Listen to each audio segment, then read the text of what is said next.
नमस्कार मित्रों, मैं आपका ज्योतिष मित्र ओम बाबू शर्मा। ओम एस्ट्रो बर्ड चैनल में आपका हार्दिक अभिनंदन करता हूँ। ईश्वर से दुआ करता हूँ कि आपकी सभी मनोकामना पूर्ण करे। साथियों, जैसा कि आपको विदित है, इस समय जो गोचर चल रहा है उस गोचर की बड़ी चर्चा है, जिसमें राहु केतु ने भी अपना स्थान परिवर्तन कर लिया है और गुरु ने भी अपना स्थान परिवर्तन कर लिया है। मई में बड़े बड़े ग्रहों का गोचर हुआ है, चाहे 14 मई को गुरु का गोचर हो मिथुन राशि में, या फिर राहु और केतु का गोचर हो कुंभ और सिंह राशि। राहु और केतु ये 18 वर्ष बाद इस राशि में गोचर कर रहे हैं, क्योंकि एक कुंडली के जैसे 12 भाव हैं, एक भाव में 18 माह रहते हैं। तो उस भाव में दूसरी बार उनको आने के लिए 18 वर्ष का समय लगता है। और ये बड़े प्लानेट हैं, बहुत अधिक जीवन को प्रभावित करते हैं। इसी प्रकार से गुरु है। गुरु का जो परिवर्तन हुआ है वो मिथुन में हुआ है। गुरु का भी जो गोचर है लगभग 13 महीने का रहता है, एक राशि में 13 महीने रहता है। लेकिन इस समय जो गुरु की स्पीड है वो ज्यादा है, इसलिए अतिचारी अवस्था में गुरु, वो अतिचारी अवस्था में जो स्पीड होती है वो लगभग 3 गुना होती है। तो बड़े प्लानिट हैं, जब ज्यादा स्पीड से चलते हैं तो साथियों आप समझ सकते हो बहुत सारे उठापटक होते हैं। राजनीति में भी होते हैं, देश विदेश, समाज, परिवार और व्यक्ति के जीवन सभी में उथल पुथल होती है। 29 मार्च को शनि ने भी चेंज किया है। और वृषभ वालों के लिए यदि आप इस गोचर को देखते हो तो राहु और केतु का जो कॉम्बिनेशन, जो गोचर बन रहा है वो इनके 4th हाउस से और 10th हाउस से है। शनि का जो गोचर है वो मीन राशि में है, इनके 11th हाउस से है। साथ ही शुक्र भी उच्च के होकर वहां बैठे हुए हैं। नेक्स्ट मंथ इनकी पोजीशन चेंज हो जाएगी शुक्र की, जून में। तो वर्तमान समय में जो वृषभ वालों के लिए बहुत अच्छा टाइम है, क्योंकि गुरु का जो गोचर है वो 2nd हाउस से, धन भाव से गोचर है, और इस भाव में कारक है गुरु। ये धर्म त्रिकोण में बैठे हुए आप ऐसे कह सकते हो, क्योंकि यहाँ से इनकी एक दृष्टि जो जा रही है, 5वीं दृष्टि जाएगी वो 6वें घर पर जाएगी, और वो भी धर्म त्रिकोण का घर है। और जो 7वीं दृष्टि जाएगी वो 8वें घर पर जाएगी। तो अष्टम हाउस से भी आपको गड़ा हुआ धन दे सकते हैं। गड़ा हुआ धन से ही आशय है ऐसा पैसा जो कहीं आपका फंस गया था, ऐसा पैसा जिसको आने की आपको उम्मीद नहीं थी, ऐसा पैसा जो आपको गिफ्ट के माध्यम से मिल सकता है, उपहार के माध्यम से मिल सकता है, ऐसा लाभ जिसकी आपने उम्मीद नहीं की है, अचानक से आपको बेनिफिट मिल जाए। तो ये 8th हाउस से आपको मिलने के चांसेस बनते हैं। वहीं साथ ही साथ गुरु की जो 9वीं दृष्टि जाएगी वो आपके कर्म हाउस पर जाएगी, 10th हाउस पर जाएगी। तो 10th हाउस पर जो गुरु की 9वीं दृष्टि जाती है दोस्तों, 9वीं दृष्टि गुरु की बहुत ही अच्छी और भाग्य का उदय करने वाली दृष्टि है। तो ये आपके भाग्योदय के चांसेस बनाती है, आपके प्रमोशन के चांसेस बनाती है। आप साथ साथ आपको, यदि आप व्यापार करें तो व्यापार में बेनिफिट दिलाएगी, यदि आप जॉब करें तो निश्चित तौर से आपको प्रमोशन देने। मैं आपको इतना कह सकता हूँ कि 2nd हाउस में बैठे गुरु, अभी तक यदि आप बोलते नहीं थे ना, चुप रहे हो, सुनते रहे हो दूसरों को, सपोज दैट कि आप किसी सिंडिकेट में काम कर रहे हैं, किसी ग्रुप में काम कर रहे हैं या परिवार के साथ हैं, तो जो अत्याचार आपके साथ होता रहा है या जो ज्यादती आपके साथ हो रही, जिसको आप अभी तक सुनते रहे, मूक दर्शक बनकर सहते रहे, वो अब नहीं हो। अब आप बोलोगे, खुल के बोलोगे, आपकी चुप्पी टूटेगी और अपने अधिकार के लिए लड़ोगे और वो अधिकार आपको मिलेगा। जो पिछले कई दिनों से जो अधिकार आपके नहीं मिले या जो लाभ आपको नहीं मिले या जो लॉसेज हुए, सबकी रिकवरी का समय है। जिसको बोलते हैं ना बल्ले बल्ले, बल बल्ले बल्ले होने वाली है आप। तो इस शुभ अवसर का आप लाभ उठाइए। छठवें भाव पर जब गुरु की दृष्टि जाएगी ना धन भाव में बैठ के, तो ये यदि आप व्यापार के लिए कोई कर्ज लेना चाहते हैं, आपका कोई प्रोजेक्ट बैंक में था जो काफी समय से लंबित पड़ा हुआ था, वो आपका पास हो जाएगा। आपको उसके लिए लोन सैंक्शन हो जाएगा, सब्सिडी सैंक्शन हो जाएगी। यदि बैंक मैनेजर आपकी बात नहीं मान रहा था या आपसे लाइजनिंग नहीं बन पा रही थी, तो लाइजनिंग बन जाएगी। ये काम है गुरु का। गुरु की दृष्टि में अमृत है। जहां भी दृष्टि पड़ती है वो विस्तार करते हैं, ग्रोथ देते हैं। यदि कोई पुराने कर्ज चले आ रहे थे, चुक नहीं रहे थे, वो चुक जाएंगे। आप कोई लीगल मैटर थे जिनका निराकरण नहीं हो रहा था, उसमें कंप्रोमाइज हो जाएगा। यदि कंप्रोमाइज नहीं करना चाहते तो आपकी जीत भी हो जाएगी।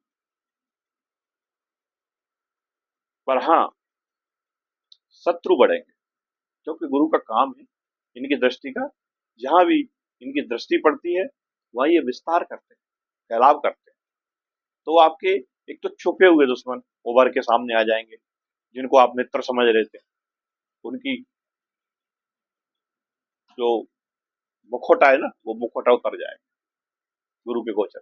बहुत स्पीड में है गुरु इस समय, तो ये ध्यान रखना है, झगड़ा नहीं करना है आपको, अपने मामलों को प्यार से सुलझाना भी है। आप जिसको मित्र समझ रहे थे, पता पड़ा वो आपका बहुत बड़ा शत्रु है, या जिस पर बहुत अति विश्वास कर रहे थे वही आपको लॉस दे रहा था। ये चीजें निकल के आएंगी, बट इसको आपको संयम के साथ सुलझाना है, अदरवाइज लॉस आपका ही होगा, क्योंकि रोग पूर्ण का घर है ये। छठवां हाउस कर्ज का घर है, शत्रु का घर है, और बीमारी का भी घर है। अगर आप हाइपर हो गए तो हॉस्पिटलाइज होने की नौबत भी आ जाएगी, ये भी कोई बड़ी बात नहीं, उससे बचना है आप।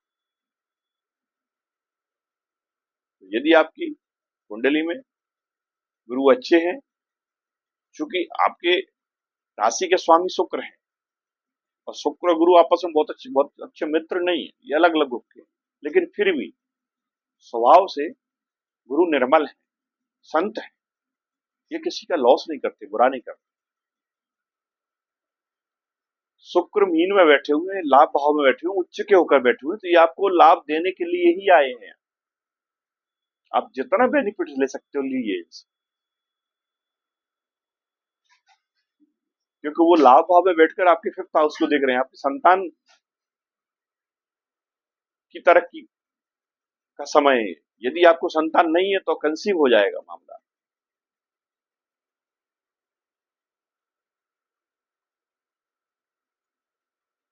यदि आप किसी रिलेशनशिप में है तो शादी में कन्वर्ट होने की पोजीशन, क्योंकि शनि के साथ बैठे हुए हैं, और शनि क्या है, गंभीर है, लॉन्ग ड्यूरेशन के लिए काम करने वाले प्लानिट हैं ये लंबी गति से चलने वाले, तो ऐसे कार्य संपन्न करा जाते हैं, ऐसे रिश्ते ये बनवा देते हैं, लंबे समय तक चलने होते हैं। तो शनि भी 11th हाउस में बैठे, 11th हाउस से उनकी जो 7th दृष्टि जा रही है वो आपके 5वें घर पर जा रही है।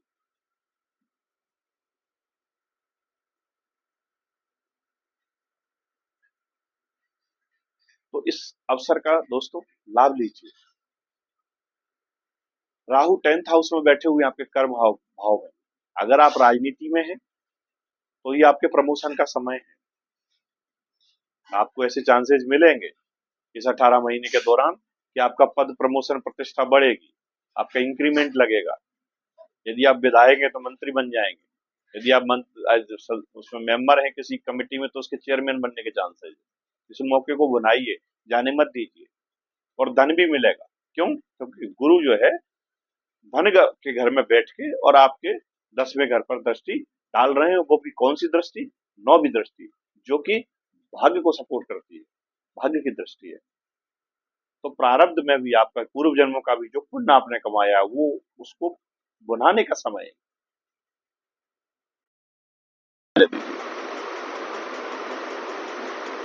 प्लानिंग को इम्प्लीमेंट करिए। अगर कोई आपकी प्लानिंग दिमाग में चल रही थी तो उसको इम्प्लीमेंट कर डालिए। उसके लिए अब ज्यादा सोच विचार मत करिए, उपयुक्त समय आपको हर तरह से उपयुक्त है। क्योंकि आपकी जो लग्न के स्वामी है या राशि के स्वामी है वो भी उच्च पोजीशन में बैठे हुए हैं और ऐसी जगह बैठे हुए हैं जहां इच्छा पूर्ति का घर है। देश विदेश की यात्रा यदि करना चाहते हो तो सुंदर अवसर है, करिए आप, लाभ होगा।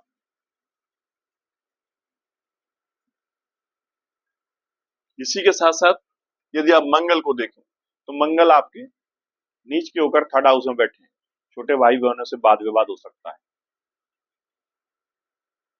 यदि आप ट्रांसपोर्ट का काम कर सकते हैं तो आपको बस या ट्रक जो भी चलते हैं, टैक्सी चलती है, एक्सीडेंट उनके हो सकते हैं, इसमें थोड़ा सा आपको ध्यान रखना है। छोटे भाई बहनों से या बुआ जी से रिलेशन और ट्रांसपोर्टेशन का यदि कोई आपका कार्यक्रम है तो गाड़ी घोड़ा के चलाने में थोड़ा सा सावधानी बरतने की जरूरत है, नहीं तो चोट चपेट हो सकती है। बकाया सारी चीजें बेहतर हैं। शनि भी अच्छी पोजीशन पे है, वो गुरु की राशि में है और गुरु की राशि में आध्यात्म की राशि है मीन राशि। ऐसी पोजीशन में जब शनि बैठते हैं तो संत प्रवृत्ति हो जाती है, इनको दंडी शनि कहते हैं। आपने हमारे शंकराचार्य जी को देखा होगा ना, दंड लिए रहते हैं हाथ में, बस उसी तरह का नेचर हो जाता है शनि का। शनि यहाँ मीन में बैठ के ज्यादा उपद्रव नहीं करते, शांत स्वभाव रहता है इनका। तो आपको उसके अलावा अपने खुद के नक्षत्र में तो वो भी उनके लिए फेवरेबल है। मीन राशि में जो नक्षत्र आते हैं उत्तरा भाद्रपद, पूर्व भाद्रपद और रेवती, तीनों नक्षत्र आते हैं, जिसमें से दो नक्षत्र तो इनके अपने मित्र के हैं। रेवती इनके मित्र का नक्षत्र, बुध का नक्षत्र है। उत्तरा भाद्रपद इनका अपना नक्षत्र है, पूर्वा गुरु का नक्षत्र है, गुरु का चूंकि घर है तो गुरु भी वहां सकते। ओवरऑल कहने का मेरा आशा ये जो गोचर है ये टोटली आपके लिए बेनिफिशियल है, क्योंकि आपके लग्नेश के मित्र हैं शनि, दोनों साथ में बैठे हुए। इस अवसर का आप लाभ उठाइए। देखिए तो ये 11th में बैठ के यहाँ से थर्ड तीसरी दृष्टि आपके लग्न पर भी डाल रहे हैं शनि,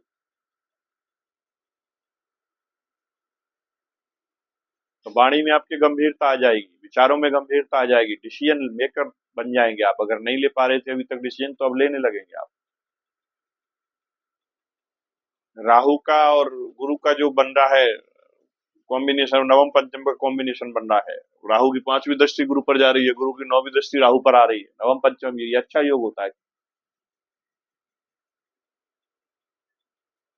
नवम पंचम जो हाउस होते हैं मूल त्रिकोण हाउस होते हैं कुंडली के, ये जो कॉम्बिनेशन है ये भी अच्छा होता है। कहने को तो गुरु चांडाल योग बन भी कहते हैं लोग इसको, लेकिन ये नवम पंचम का जो कॉम्बिनेशन है ये अच्छा माना जाता है, क्योंकि 5वां घर आपके पूर्व जन्म के कर्मों का और आपके प्रारब्ध का हाउस है।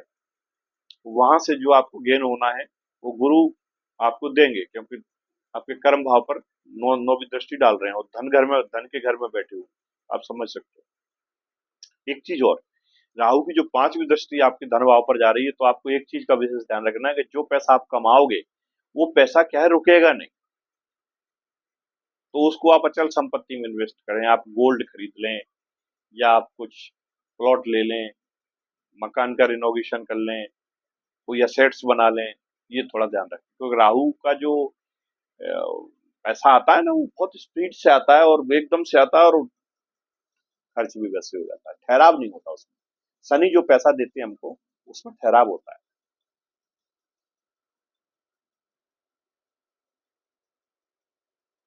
तो इसका थोड़ा सा ध्यान रखें। आपकी कुंडली में यदि ये सब प्लानिट अच्छे हैं तो आपको बहुत सुंदर परिणाम मिलने वाले हैं, नहीं है तो उसके लिए थोड़ा उपाय कर लें। मैं अपनी हर वीडियो में आपको उपाय भी बताता रहता हूं दोस्तों, यदि सब्सक्राइब नहीं किया हो तो चैनल को सब्सक्राइब करो। मैं लिंक भी इसमें पिछले वीडियो पे दे दूंगा, इसमें मैंने शनि या राहु केतु के उपायों की चर्चा की हुई है और उपायों पर मैं शॉर्ट्स भी बनाता रहता हूँ, अलग अलग शॉर्ट्स भी डालता रहता हूँ, मैं उनकी भी लिंक आपको दे दूंगा, जिससे कि आपको इन ग्रहों के शांति के उपाय पता चल जाए। जैसे अभी शनि जयंती में आप शनि के लिए बहुत अच्छा उपाय कर सकते थे, आप 7 प्रकार के अनाजों का दान कर करके बहुत बेनिफिट उठा सकते हैं।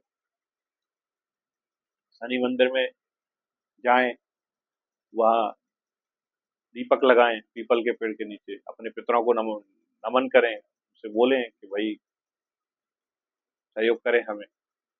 अच्छा, एक चीज और मुझे पितरों से याद आया दोस्तों, लोगों के मन में बड़ी भ्रांतियां हैं। कुछ हमारे मार्केट में बैठे हुए जो लोग हैं, वो कई बार इनके नाम से डराते हैं इन लोगों को, और बहुत उल्टा सीधा आपसे चार्जेस करके पैसा भी ले लेते हैं। मैं आपको एक चीज बता दूं, मेरा अपना जो जितना अध्ययन है इन सब चीजों पे, पितृ कभी भी आपको परेशान नहीं करते, आपका बुरा नहीं चाहते। पितृ हमेशा आपको सपोर्ट करते हैं, बशर्ते आप उनका मान सम्मान बराबर रूप से कर रहे हैं। यदि आप उनको छोड़ दोगे, अपने जन्म स्थान, आपका जो नेटिव पैलेस है, मूल स्थान है, वहां कभी जाओगे आओगे नहीं, अपने बुजुर्गों का आप सम्मान नहीं करोगे, तो फिर आपको कैसे सपोर्ट मिलेगा, आप बताइए।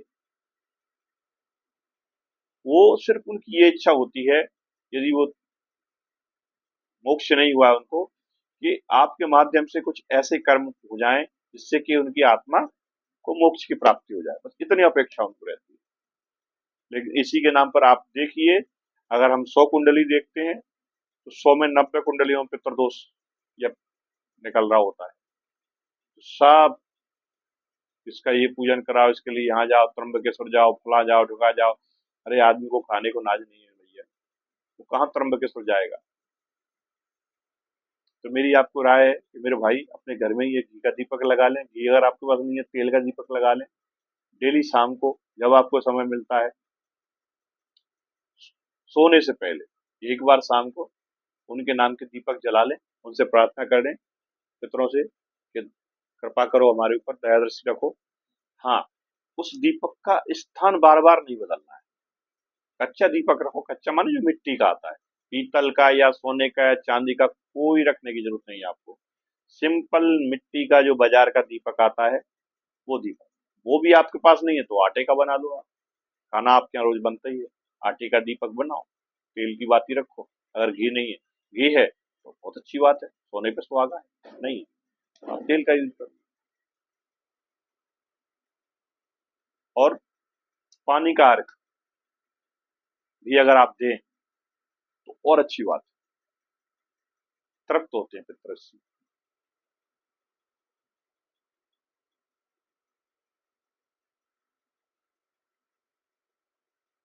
तो वृषभ राशि वालों, आपके दिन बदल गए, आपका भाग्योदय हो गया। आपको ऐसे सिम्टम्स दिखने लगे होंगे, 100% मैं गारंटी के साथ कह सकता हूं। आप अपने डिसीजन लीजिए, आगे बढ़िए, आपको 100% सफलता मिलेगी, मैं लिख के दे सकता हूँ। आप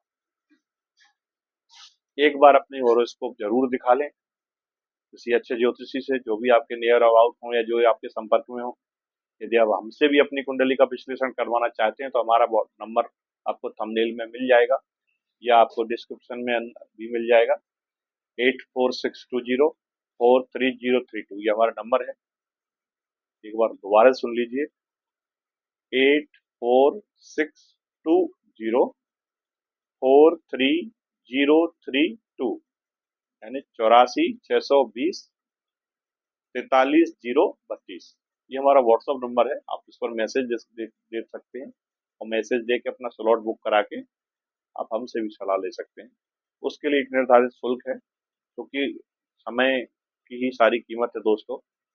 समय लिमिटेड रहता है सबके पास, वो फिक्स है, वो न घटता है किसी का न बढ़ता है, इसी के थोड़े से चार्ज रहते हैं।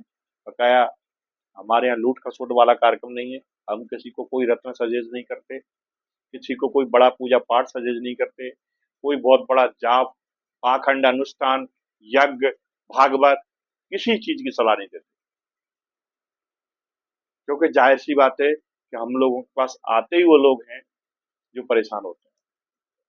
और एक चीज और गौर करना दोस्तों, जब जब राहु की या शनि की दशा महादशा आएगी, आपको ज्योतिषी की याद आएगी आएगी।